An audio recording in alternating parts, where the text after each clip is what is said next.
Welcome back into the podcast, everyone. Today, I'm going to be diving in a little deeper on the DTCC. I've got a special guest with me. Of course, you know him as Jesse from Crypto Insights, Apex Crypto Insights. And we're going to dive into really what's going on here because there's a lot that starts to intersect with what Ripple is doing, what XRP is doing technically. Also, what we're seeing in the WEF construct that's literally happening as we speak. Trump is going to be speaking there tomorrow. So as we're recording this, WEF is going on. Why that's important to XRP and really why it's important to Ripple's strategy overall. And we're going to dive in a little deeper than maybe normal. So make sure and stick around for all that good stuff. I do want to thank our partner today. And of course, you guys know them. And that, of course, is Uphold. And this is one that I would say, based on what I am gleaning from what's going on in DC right now, in terms of the banks defending their position against yield, I would recommend getting over to Uphold and get your account in there if you're not already signed up. You can get staking rewards on more than 20 different cryptocurrencies, over 300 different assets that are available. And of course, one of the things I love is the new token advisories that they put out, which is basically where they send you insights on new tokens that are coming before they actually make it available to the rest. Very easy to earn money on your USD balance as well. So that most likely is going to continue, even if we see this pressure on stablecoins. Of course, you can get stablecoin yield here as well. Other things I want you to really pay attention to, and that is maybe it's time for you to participate, basically put your money where your mouth is and actually start to debank yourself. Of course, you can do that, and it was kind of a thing where you couldn't until you had this, and that is a debit card that works directly with your Uphold account. You can earn up to 4% on XRP rewards on everything you buy for the first 3 months. You can stack rewards if you're doing direct deposit. This is the place for you guys, so check it out. I think you will love it. It's going to be a continuation of a great partnership with Uphold. Hey, listen, joining me today, of course, you know him as Apex Crypto Insights on YouTube. And Jesse, he is a friend of the show. And of course, we always love to bring him back in. How are you, Jesse? I'm doing very good, Paul. Such an honor to be on the show. How are you? Excellent, man. It's been a crazy 2 weeks with everything that's going on in DC. We have a pretty good track of people that are sources that, you know, are connected in DC to what's happening, both on lobby, some within the staffs of these congressmen that are kind of in the position right now, some of which are, I would say there is and we all know this, there's a good guy and a bad guy group in any, industry. And we get a chance to actually uncover the good guy, bad guy a little bit more than I like to, because I feel like I have faith. I have more faith in the system than what the system is revealing to me, which is always a problem. I hear you. The more you dig, you're like, oh my goodness, should I have? Yeah, exactly. Yeah, it's a crazy one. Hey, we're going to talk about the DTCC today, a little bit about what's going on in there. And I'm kind of curious, when you look at what's going on in WEF right now, which I'll talk about here in a second, but basically they put out an agenda for 2026 that was the convergence agenda. And I'll show you that to you guys here shortly. But basically what it means is that the banking system is ready to accept in crypto and essentially try their hand at controlling it. And the DTCC, of course, is going to be one of those organizations. So, Jesse, for those that maybe don't know completely what the DTCC does and how it connects with our world, which is RLUSD, XRP, and Ripple. Give us a breakdown. So the DTCC is the Depository Trust Corporation company. I think I might be butchering that, but they literally settle all the derivatives market, which is like 3,000 trillion per year. I think this year, it might be, they're looking at 3.6 quadrillion, so 3,600, or maybe it was last year, but it's between 3,000 to 3,600 trillion per year right now. And literally 99%, maybe 95%, 99% of derivatives market. And they are so connected to Ripple. It is absolutely unbelievable how connected they are. And most people are not realizing because it's not something that they scream on the hilltops. And we can talk about that if you want. So when you look at the connection on Ripple, many people would say, well, you could kind of connect this to what's going on with DTCC, and this is really maybe a secret backdoor, which could be going into settlement side if you think about Hidden Road and why XRP is suddenly back in the main conversation around this. Then you kind of look at the BIS Innovation Hub. This is another one that I'm kind of connecting the dots on. And it's interesting that I was showing this because this just got published. When was this? 5 days ago. This gets published on payments. And let me show this to you real quick. First of all, the fact that this is going so mainstream now is pretty crazy. So this is central banks hitting next stage on Agora, which is cross-border payment project. A lot of people would argue that, hey, Paul, well, cross-border is great, but banks are starting to adopt and accept stable coins. How does XRP play into that if banks are all cozy with stable coins? How would you answer that? Oh, wow. Okay. I'm going to have to go on a few little rants, Paul. So go for it. Do we go back to the DTCC after my rant about Project Agora, or do you want me to explain DTCC first? Let's go with the DTC. We're going to go into the Project Agora because they're connected here. Okay, so, yeah, for sure. Yeah, so I'm going to just read off my phone here because I have some notes. Okay, so about the DTCC here, if you don't mind. So Robert Paletnik was literally the managing director and the chief technology architect at the DTCC between around 2019-2022, while he was also the chair of the Hyperledger governing body. So these are the highest positions you can get for the Hyperledger Foundation and the DTCC, pretty much. So at the same time, this is when we see the document leaking from the Hyperledger Foundation, that Everest entity data document, where we showed, me and you on your show, showing how the XRP ledger is the global RTGS. And they're building the internal value, and you see all the central banks and commercial banks all holding XRP, and it says that XRP is the new global liquidity marketplace and the new global RTGS, so the RTGS for all the RTGS, right? So this document leaked from the, it leaked from the Hyperledger Foundation at the same time, roughly around the same time that this guy was the chair for the Hyperledger Foundation. And like I said, he was also the managing director and a chief technology architect at the DTCC. And so the Hyperledger Foundation is the biggest consortium of literally open source blockchain projects. You're talking all the major corporations, the universities, the central banks. I mean, everybody's there. And most people haven't looked into the Hyperledger Foundation. So it just goes to show how long the DTCC and these major institutions have been planning this. The fact that he's chairing the Hyperledger Foundation, right? So that's a big one right there. And then we'll move on to Donald Donahue, held the position of president and CEO at the DTCC.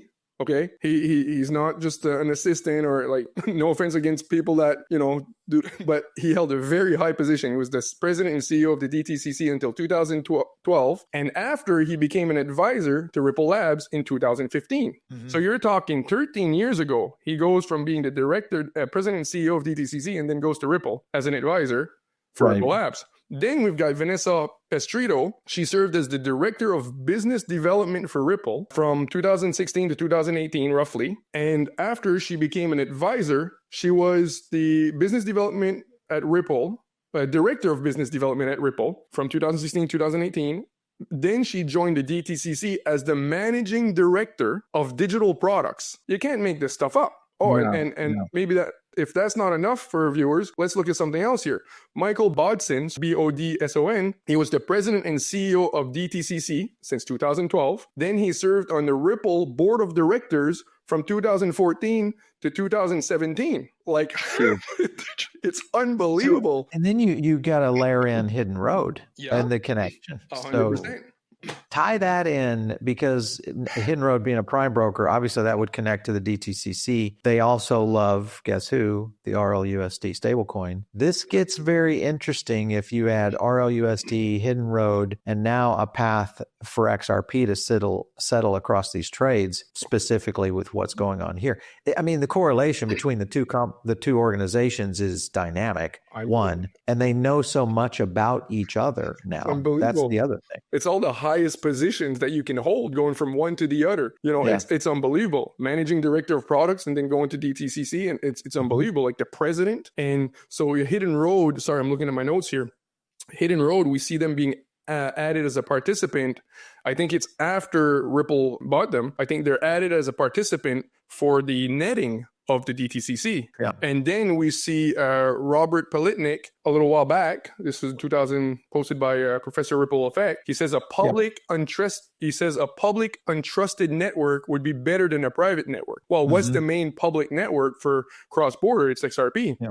And then we've got the patents that leaked, the diagrams from DTCC showing XLM and XRP being as those main liquidity. They called it the modular bridge for liquidity tokenization. I mean, it's so because crazy. Yeah, I was just saying, imagine if you had just 1% of the volume that settled with whether it's RL, USD, XRP. The liquidity shock on this would be through the roof in terms of where this market could be impacted right now. Why do you think, again, this goes back to the things we've talked about before, why do you think they're hiding in plain sight?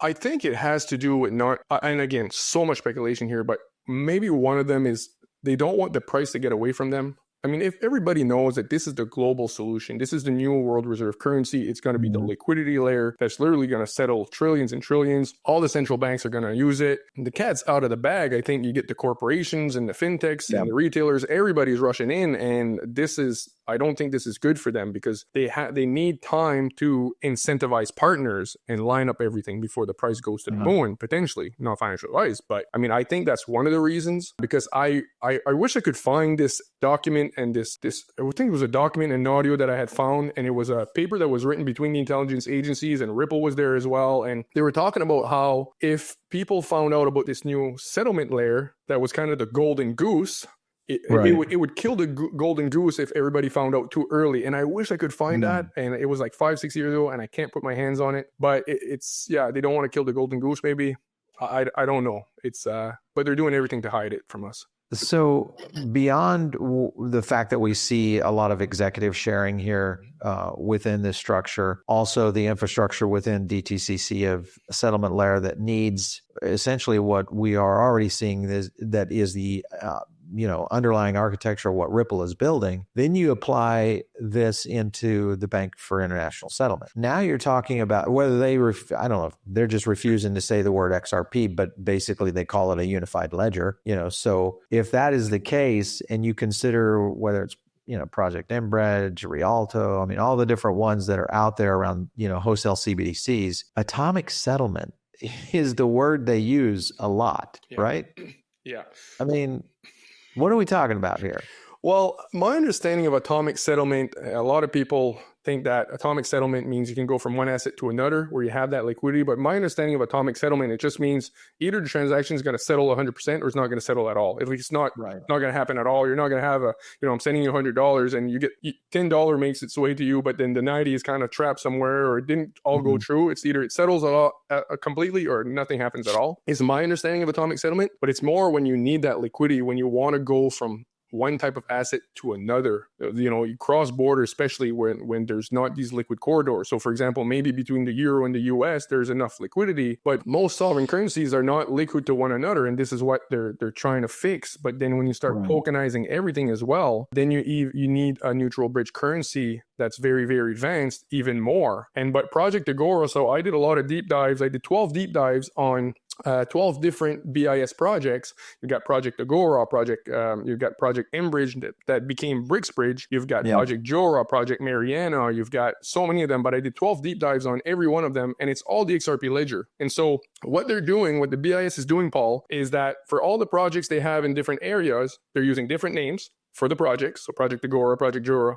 And there's some of them that's not specifically maybe XRP, when it's not talking about cross-border or CBDC settlement, or it's just peer-to-peer, that would be probably XLM, let's say. But they gave different names to all of them. That's the first thing they do to deceive us. Then, so I'm talking to the actual name of the projects. Then when they describe the technology, they use like 5 to 7 different names. They talk about a transnational network built on public blockchain, transnational, doing cross-border. What's the transnational network we know about cross-border? It's written in the XRP ledger. They'll say a hub and spoke model, and then they'll describe XRP and the XRP ledger's technology, a hub and spoke model, because you've got XRP in the middle as a hub, and then all the central banks connecting to it. So they use a hub and spoke model instead of saying XRP. They say a unified ledger concept, a shared ledger concept. They'll say the regulated liability network, but the first time they ever mentioned the regulated liability network, they called it the regulated internet of value in a city document, but they changed the name real quick because everybody knows that's Ripple. So we've got the guy, Tony McLaughlin from Citibank admitting that the regulated liability network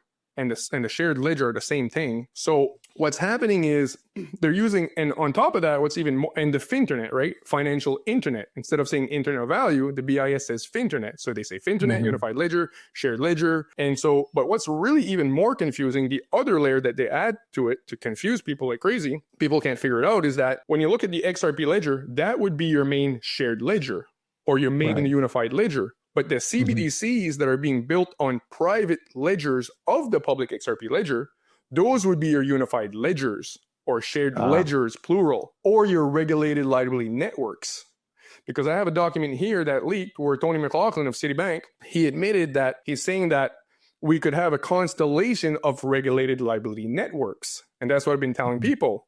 These private ledgers that all the central banks are building on all around the XRP ledger, which are carbon copy clones of the public XRP ledger. These are your shared ledgers, plural with an S. Shared ledgers, unified ledgers, regulated liability networks. Because you see in the US, they call it the regulated settlement network. But in UK, they call it the regulated liability network.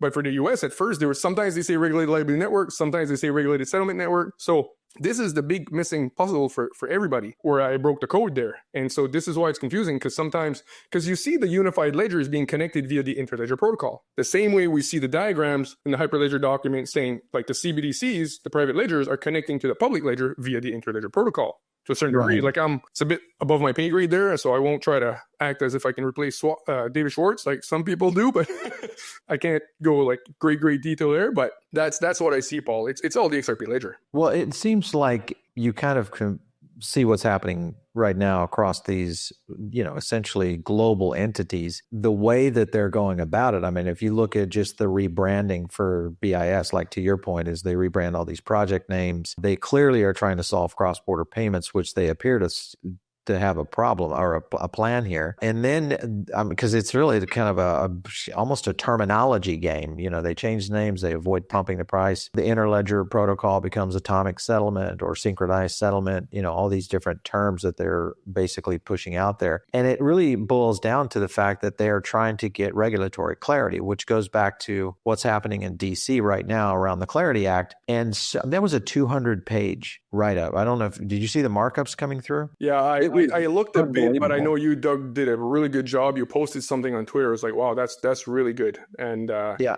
it was really a breakdown. And the reason this is important is because it boils down to a very simple issue, and that is that the banks themselves feel as though they have lost a little bit of control. And then this, of course, gets into the infrastructure, because next layer up, obviously, from the banks resides the infrastructure with what we're doing around all this settlement. And then now you have Larry Fink also pushing into this, which he has already said. Did you hear his statement yesterday where he was saying capitalism needs to be improved?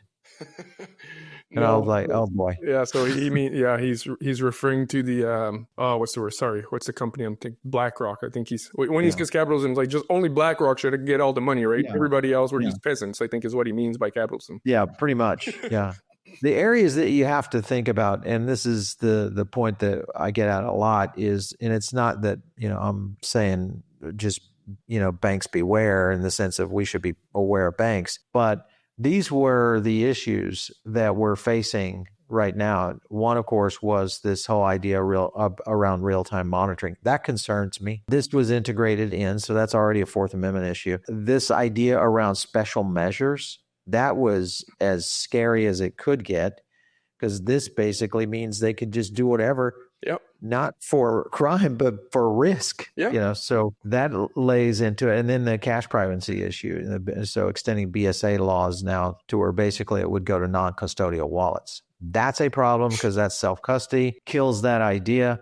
And this was the concern I have right now, where this seems to be brewing. And within that, Jesse, along with the fact that we've got so much brewing around the BIS, the DTCC, all of these situations brewing literally as we speak, do you think this is the year that the coming out party happens. I hope. But Paul, I just want to add to what you were showing there. That's awesome, and about what they're trying to do and how like they're like our rights, all the craziness there that you just listed. And this was always the plan. Yep. In my opinion, this was always the plan. That's why they created blockchain technology in the first place, because governments can see all your transactions forever. As soon as you hit KYC anywhere or anti-money laundering, from there, your transactions are tracked. So to me, exactly, they gave us the Nakamoto story so that we would embrace the idea of digitization, right? It's not, we now know that the Nakamoto story is complete BS. We know who created Bitcoin technology, right? So to me, this was always the goal, is so that they can see everything we're doing and they can literally control us. It's unfortunately, I hate to say it, right? It's not what people want to hear. But now the problem they have is they didn't expect the Trump administration there. They thought they were going to have some of their puppets there, and this was just going to go smoothly through. And they would take control of everything, right? Bring back the blockchain, right. Let it flourish a bit. Give people the idea that this is all about decentralization and fair for everyone and so on, and then we'll bring it back in. But now they've got the Trump administration there that is leaning more on let's do this fair for everyone, not just the banks having full control, full profits. And I think like he's a big problem for them. Big problem. Yeah. Does that make sense to you? It does. I mean, he is a big problem in general, but at the same time, Trump is a deal maker. So my concern is that he may throw the crypto industry out with the bathwater, not in its entirety, but getting people to kind of come to the table. And I get it that he's a deal maker, but the fact that they're going after this is a concern that I think people need to pay attention to. I was just, this is a good example of just some stats that just show you how quickly all of this is accelerating. And that is this right here. This is the United States, all right? There's 200 million Americans that fall into the Gen Z, Gen Y, and Alpha groups, all right? That's basically 6.8 billion globally, 1 billion boomers left. So, and boomers, let's be honest, guys, this is where all the money is. It's all sitting at the top. It's all being controlled. Most of these guys are being run, most of these banks being run by boomers. And the problem is this is starting to create a challenge, I think, for the Trump administration, that they may be losing continuity. And if they lose continuity, this is going to open up the floodgates either into a Libertarian Party or possibly even a Democratic Party, because they could enrage these voters so much that we lose them for not only this next cycle, but possibly maybe for quite some time. I mean, that's the affordability challenge that we're dealing with right now. So these bankers are walking on a very narrow razor blade right now, it feels like. What do you think? Well, the challenge we have here is, in my opinion, is that the Senate banking, which obviously is just a bunch of bankers representing bankers, right? They're going to throw everything. Like they will, this is kind of an expression, guys, but they will drop a nuclear bomb in the White House if they have to stop, to keep control. Like this is a very, very serious deal. So they're going to do everything to, and again, I know it's not too positive, it's just my opinion, but they're going to do everything to keep the control, to at least get for them to benefit the interest, right? Because from the stablecoin deposits and all that stuff that we're seeing at the fight between the Senate banking and the exchanges, they're going to do everything because, if you can hold at an exchange and get 5-6%, why the heck would you hold at your bank, right? Because the exchanges are so innovative as well and so on. And the other thing too, I was talking to somebody the other day and he made me realize something, but the banks, they run a fractional reserve system. People don't realize when the bank is borrowing money, let's say they borrow $100 and they're collecting 8% interest, right?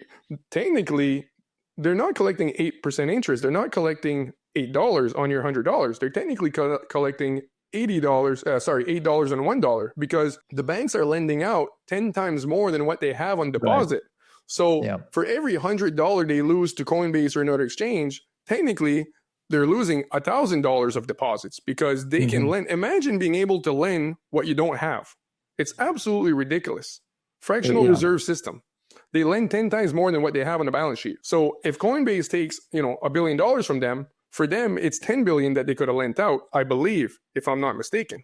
No, you're right. It's making interest on thin air for sure. And, this is the issue I think dives into what we're dealing with on the architecture, which is the Rails side of this, which goes, circles us back around to what's going on with the DTCC and the BIS. But it's interesting to me, though, that remember when Ripple acquired Hidden Road, I don't think it was for their clients. I think it was for the license, the DTCC license. Yeah. Clear and simple. They get in, whether it's a Trojan horse style approach, if you think about it. But the reality is that this would basically give them an opportunity to essentially get in and actually do it. So I don't know. I'm just curious as to why, because I know that Ripple and Brad came out, I won't say in support of the Clarity Act, but they were in support of getting something done because they're trying to get something in the books in terms of clarity. I'm on the fence about this because I feel like the minute we give them an inch, they're going to take a mile, and it's very possible. Once they get into crypto at the scale they're trying to get into crypto, it could actually destroy this whole thing. And that is a big concern, obviously, for freedom and for, in general, just sovereignty, when people are out there trying to do something. So big deal. For sure. Very, very big deal. I agree on everything that you said. And again, the banks, like you said, you give them, most people give them an inch, they'll take a mile, some people, but the banks, you give them an inch, they'll take 10 miles. Yeah. But I think it's going to settle somehow because something has to be done, but the banks they're not going to let this one go easy based on my research about how they operate. So back to the fact that we know that the infrastructure is complete, and we know, or we think that the switch is essentially about to be flipped. And if you consider that and you go as deep as we are right now, because you need all the clarity in place, because that, of course, deals with the lower pipeline of the banking system. And that, of course, creates, kind of this dragnet that, I know Coinbase was talking about this, worrying everybody about the banks, because you've got all these fine print traps within this, because you still need the people's money. At the end of the day. And I think that's the problem that not everybody completely understands, especially of why this matters so much, for sure. So it's tying it all together. When you look at this in the United States, then you consider what's going on in the EU around this, and you look at Asia. How would you correlate the power of Ripple? I guess the real question is, do you think the shift will happen mostly in the Western countries first? How do you think this is going to make its way around the world? What's very interesting is RippleNet itself, where the majority of the banks, commercial banks, and I think central banks too are connecting, but the payment providers and the banks, for sure, RippleNet, it's actually fully compliant. So that's kind of adds another twist to it too, because they're fully AML compliant. They've been for years. They're fully KYC. So anti-money laundering, KYC. And on top of that, not only they're fully compliant for international transfers and those main regulations that people need to be compliant when doing transfers, global transfers, they also have a global rulebook that all of the participants of RippleNet sign up to and agree to. And so this is very interesting because the question then is like, do they even need regulation, or are they just kind of telling us they need while they're literally just taking over everything because they might not need it? RippleNet is actually compliant, so that's where I'm not sure. It's AML, KYC compliant. Well, I think they're worried about capital flight, which is that's a clear, it's a clear concern. My thinking, though, is I think they've already lost that war just because of the demographic shift that's occurring, and they just haven't realized it yet. One of our sponsors here of this show, when you look at Uphold, and I anticipate we're going to see a lot more neobanks. If we do see clarity come through, and there's a lot of regulatory scenarios that play into this, you could end up with a capital flight anyway, just because of the demographics, where then you have the haves. It's kind of the haves versus the have-nots framework. Have-nots are going to be building in DeFi and basically working with a lot of these neobanks to earn interest in, the new crypto era. And then you have the haves, which essentially are going to be on the outskirts, basically in almost cannibalism mode, which is the concern I have. Because if you just think about the bank preservation squad, JP Morgan, the ABA, we'll call them that. That's the old guard of the central bank. Yeah. They have to protect this net interest margin. But if it's not there, that's a problem. It's a big problem. big problem. Deposit flight is real, man. if you think about just how, because Congress has got to be able to get in here and get this thing passed to be able to somewhat secede that if they think it will actually happen. Do you think that, I know you're in Canada, how is the population mix there in terms of demographic? Do you have a younger population? What's the mix there? I'm not sure, but I do feel that everybody that knows actually what's going on with our new prime minister, they're looking to see how quickly they can get out of here. Alberta's trying to annex. It's unbelievable. Unbelievable. This is literally, he's just somebody that the World Economic Forum literally put in our country, said, okay, you go here now. Is he even Canadian? To me, I think he's lived in Canada for a while, but I don't think he's even, I'm not sure, but my understanding is he's not much Canadian, but so just a WEF puppet that they inserted in to beat Poilievre, which was really the guy that I thought was going to. Well, he was supposed to, and I think the way they did it, I don't think they even did it legally, because you had a no vote of confidence for Trudeau, and then I think automatically you're supposed to have a vote, and then Poilievre would have been automatically elected. So they did some conniving there to make sure that didn't happen, and then here we have this WEF, representative now, and just destroying our country. It's so. I don't know the demographic age, unfortunately, but I know I talk to a lot of people, and people who are on Twitter and actually not, just consuming mainstream media, actually getting the real news about, what's happening. They're people who are informed are thinking, how the heck do we get out of here? Like, are we going to Florida? Are we gonna go, move not too far from home? There's people out. I say this all the time. This isn't a bad way, but you look at what's happening around the world, and Canada could be the next battlefront. I'm concerned about that in the sense that it shares, what is it, almost 5,000 miles of border with the U.S. So that in itself is already a little bit concerning. Well, I don't know. Well, and mainstream media is brainwashing people, saying, Trump was wrong to create tariffs on Canada, and that's complete BS. I'm a Canadian, I can tell you, we've been ripping off the US for years now. They're losing $200 billion per year, I think, to Canada on tariffs. Why? They don't owe us anything, especially that they're the ones protecting us. And so the whole mainstream media BS, like, oh, Trump's evil because he's doing this and this to Canada, that's complete BS. He just wants Canada to be fair with the US, and he should. His country is like $32 trillion in debt.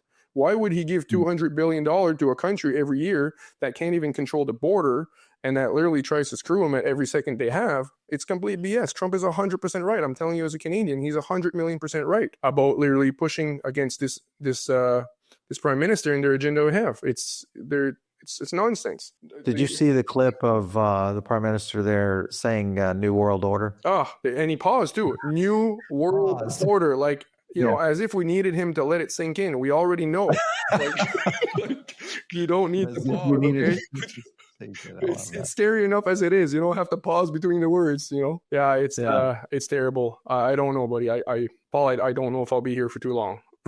Well, the point is this, guys, is that there's a way out, and I think people right now can still take it. The real question is, will that loophole be there in 6 months, 12 months? Because that is the concern we have with clarity. Because if it doesn't go through, then it's status quo. DeFi will continue to, kind of continue its model. The real concern there, Jesse, would be if it doesn't go through, it kind of throws up a barrier for the execution of what the BIS, the DTCC is potentially wanting to do if the central banks cannot get in and truly control. Because then at that point, I think the king has no clothes, in the sense of everybody's going to realize now, this is what the banks were going for. We got to get out of these things, because this is going to destroy, our opportunity to make any kind of yield, especially in an affordability crisis, which is what the U.S. is facing right now. Yeah.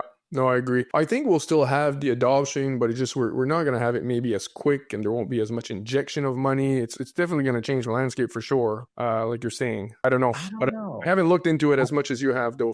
This may be a wake up call. I fear that we are maybe entering a zone where, there's only 52 million Americans. I say only, but listen, if you think about that, in the United States, that's still only 25% of those three major demographics. And a lot of those are people that are outside that demographic. So in reality, the 52 million is probably more like 30 million versus the 200 million that are available. Let's just talk about the United States. At least we talk about what's going to happen in Venezuela, what's going to happen in Iran, of them flighting, basically away from their fiat currency and moving into something alternative, which essentially is going to be crypto. Yeah. So I still think that's going to be, the bottleneck. But it does start to break down the idea of where, the central bank may play a role in the future. Let me posit this for you. What happens if we see central banks starting to struggle, truly struggle, whether it's fiat creation, because the last time that happened was Bretton Woods, and they put a ban on you being able to buy gold and hold it. Could that happen with digital assets, basically the digital Bretton Woods? Well, I think I see the digital Bretton Woods 3 mainly as the XRP ledger, acting as a neutral bridge currency, the XRP being completely decentralized. It's the only way to get everybody to embrace it, for all the countries to agree to use a neutral bridge currency. Nobody can control it. So I think that still will happen, because the issue that they've been trying to fix, from my understanding, is this. Nobody wants to be forced to hold a sovereign currency of another country to do settlement. First of all, it's not efficient. It causes a lot of problems. It's not fair. And David Schwartz was saying how, if that, he said, David Schwartz was talking about this on a podcast once, and they asked him about it. And he said, because somebody asked him, how would everybody agree to the XRP ledger? He says, there's only 2 or 3 countries that could be the next global reserve currency. And he says, even if you're a small country that you're not going to be the global reserve currency, like 98% of countries know they will never be the global reserve currency. They would rather have a neutral global reserve currency than having their enemy or their rival be the next global reserve currency. So it's easier for everybody. More countries would actually agree to a neutral bridge currency, a neutral reserve currency, as opposed to, again, agreeing to a sovereign currency act as a global reserve currency, like we saw at the Bretton Woods, which caused... That's why we have it. It's what we have now. I mean, everybody wants to settle in dollars because that's the one they trust. But at some point, trust gets lost in that system, which goes back to the model that everybody asks, well, what about CBDCs? And I'm like, well, are you going to trust that? Are banks and other, sovereign nations going to trust that? No, because it can be locked down and sanctioned. Then you're going to say, okay, well, let's fall back to stable coins. And I'm like, well, all right, if you don't have a CBDC and you fall back to stable coins, you're falling back to a stable coin that's still controlled by a company. Yeah. In a country, so essentially it's a sovereign, stable coin. It's not any better. No, unfortunately. Circle is guaranteed controlled by the U.S. Yeah. So if if the Department of State or the feds go to Circle and simply say, hey, we need to start seizing assets, you can bet your bottom dollar that's going to occur. Oh, yeah. Yeah. And the other thing, too, is I think the U.S., my understanding, they do need a neutral bridge currency because of the Triffin's dilemma. My understanding is as long as they keep acting as the global reserve currency and they don't have a supplementary reserve asset to help them with liquidity, they have to keep running trade deficits. And this is called the Triffin's dilemma. So I think they need it, too. And it's also about that level playing field. There's a lot at stake here, Paul. There is a lot at stake, and it's we definitely have to come back to this topic because I think there's going to be some things within the regulatory framework. Because my guess is that they are going to, when I say they, our own politicians. One of the things because when you mentioned Triffin's dilemma, that's unique in itself, because this is in itself a new system. It's why XRP is really kind of maybe built in that position. But my point being is that there's going to be a lot of changes in this Clarity Act. The real question is this next round of changes that are going to be coming at us. I think they're going to be trickier than this one. This one, they were out in the open that, a good lawyer and a good team could digest. It was just the short time frame that they gave the industry, which is 48 hours. Remember that, guys, 48 hours. They dropped that on top of us. And it was only, unfortunately, and I don't like to say it, Coinbase was the only one that really kind of saw holes in it. But now you've got maybe them being much more clever of how they put this into play. And that concerns me in a big way. So it would concern us. Anybody smart or wise would be concerned. Yeah, and we gotta dive into the global reserve currency concept, because I think when you mentioned the Triven's dilemma, it explains kind of how this process, because if the U.S. is obviously providing enough dollars, but it runs these massive deficits, which means printing money, that's the issue that everybody's got, because it's inflation and debt. But if they stop printing and try to save its own economy, then the world runs out of dollars, and you got a problem with a global depression, which of course impacts the U.S. Yeah. So it's kind of damned if you do and damned if you don't. My understanding about that trade deficit is that because everybody's relying on the dollar, they have to literally put out more dollars than literally what they put out in trade. I think that's what it means, because otherwise, when they slow down, it faces like liquidity. There's a lack of liquidity, and the economy slows down. And so, to that point, and I think for many of you, if you're brand new to understanding these economic terms, go back and do some research on Robert Triffin, who is the economist behind this. It was kind of the conflict of interest of how this would work for the U.S. dollar and global reserve currency system. And it does make sense, I think, when you look at it. But this also gets back to a real concern I have, and that is that Trump is getting into this Western Hemisphere thought process, which is very similar to the Monroe Doctrine. Obviously, if he sees Greenland as a strategic position, the move on Venezuela, possibly we will see more activity in South America, possibly in Canada. I mean, it's going to get very interesting as we get into this next phase, because the U.S. could be securing up for a digital shift. Think about that. If you start locking down a hemisphere, try to control the currency, move yourself in a position where you can maybe in an alternate theory of what your debt looks like, and flip the switch to a new economic structure, you'd want to control, basically your trade zones, which would be basically the Western Hemisphere. So a lot of craziness, man. This is a bigger, more than the paycheck that I get for this. Same here. I might be coming your way with a sleeping bag there, Paul. This is a good one. Jesse, it's always fun talking with you about this stuff. It's kind of crazy. The good thing is we continue our research on this. The main thing I would ask all of you guys to do right now, follow Jesse's channel, first of all. Apex Crypto Insights now, right? Yeah, Apex Crypto Insights. Yeah. We'll put it up on screen here so you can subscribe to his channel. And also pay attention what's coming out of DC right now. It's getting dicey. So, and this, I think, is the thing that will move us in. Also, watch out for WEF. A lot of conversations between today and the end of this week. Yeah.